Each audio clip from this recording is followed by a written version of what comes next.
Bitcoin ಹಗರಣ ಇಡೀ ರಾಜ್ಯ ರಾಜಕಾರಣವನ್ನೇ ಅಲ್ಲೂಲ ಕಲ್ಲೂಲ ಮಾಡಿದ್ದಂತಹ ಕೇಸ್ ಇನ್ನೂ ಕೂಡ ತನಿಖೆ ನಡೀತಾ ಇದೆ. ಒಂದೊಂದೇ ರಾಜಕಾರಣಿಗಳ ಹೆಸರು ಪ್ರಕರಣದಲ್ಲಿ ತಳುಕು ಹಾಕೊಳ್ತಾ ಇದೆ. ಈ ಬೆನ್ನಲ್ಲೇ ಪ್ರಕರಣದ ಮಾಸ್ಟರ್ ಮೈಂಡ್ ಜೊತೆ ಕಾಂಗ್ರೆಸ್ನ ಯುವ ನಾಯಕನ ವಿಚಾರಣೆಯನ್ನ ಮಾಡಲಾಗಿದೆ.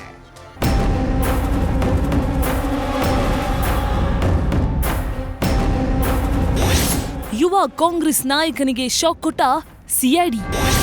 ಬಿಟ್ಕಾಯಿನ್ ಹಗರಣದಲ್ಲಿ ನಲ್ಪಾಡ್ ವಿಚಾರಣೆ. ಬಿಟ್ಕಾಯಿನ್ ಹಗರಣ ಈ ಪ್ರಕರಣದ ಪ್ರಮುಖ ಆರೋಪಿ ಶ್ರೀಕೃಷ್ಣ ಅಲಿಯಾಸ್ ಶ್ರೀಕಿ. ಈ ಕೇಸ್ನಲ್ಲಿ ಈ ಹಿಂದೆ ದೊಡ್ಡ ತಿಮಿಂಗಲಗಳ ಹೆಸರು ಕೇಳಿ ಬಂದಿತ್ತು. ಈಗಲೂ ಕೂಡ ತನಿಖೆ ನಡೀತಲೇ ಇದೆ. ಇದೀಗ ಶ್ರೀಕಿ ಜೊತೆ ಸಂಬಂಧದ ಬಗ್ಗೆ ಯೂತ್ ಕಾಂಗ್ರೆಸ್ ರಾಜ್ಯಾಧ್ಯಕ್ಷ ನಲ್ಪಾಡ್ ವಿಚಾರಣೆ ನಡೆಸಲಾಗಿದೆ. ಕಾಂಗ್ರೆಸ್ ಯುವ ಮುಖಂಡ ಮೊಹಮ್ಮದ್ ನಲ್ಪಾಡ್ ಅವರನ್ನ ಇವತ್ತು ವಿಚಾರಣೆಗೊಳಪಡಿಸಿದ್ದಾರೆ.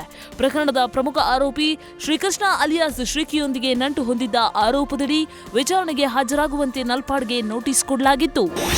ಸಿಐಡಿ ಅಧಿಕಾರಿಗಳು ಮೊಹಮ್ಮದ್ ನಲ್ಪಾಡ್ ವಿಚಾರಣೆ ಮಾಡಿದ್ದು ಬಿಟ್ಕಾಯಿನ್ ಹಗರಣ ಸಂಬಂಧ ನಲ್ಪಾಡ್ ವಿಚಾರಣೆ ನಡೆಸಿದ್ದಾರೆ.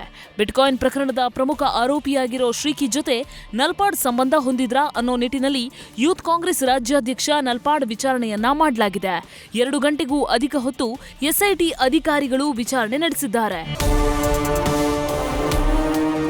ಈ ಹಿಂದೆ 2018ರಲ್ಲಿ ವಿದ್ವತ್ ಎಂಬಾತನ ಮೇಲೆ ಕೊಲೆಯತ್ನ ಪ್ರಕರಣದಲ್ಲಿ ನಲ್ಪಾಡ್ ಜೊತೆಗೆ ಶ್ರೀಕಿ ಆರೋಪಿಯಾಗಿದ್ದ. ಇಬ್ಬರೂ ಪರಸ್ಪರ ಪರಿಚಯಸ್ಥರಾಗಿದ್ದು ಇಬ್ಬರ ನಡುವೆ ಹಣಕಾಸು ವಹಿವಾಟು ನಡೆದಿತ್ತಾ ಅನ್ನುವ ಮಾಹಿತಿಯನ್ನ ಸಂಗ್ರಹಿಸಲು ನಲ್ಪಾಡ್ ವಿಚಾರಣೆ ನಡೆಸಲಾಗಿದೆ.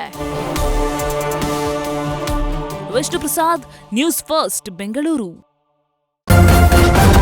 ನ್ಯೂಸ್ ಫಸ್ಟ್ ನಿರ್ಭೀತಿಯಿಂದ ನಿಮ್ಮ ಪರವಾಗಿ.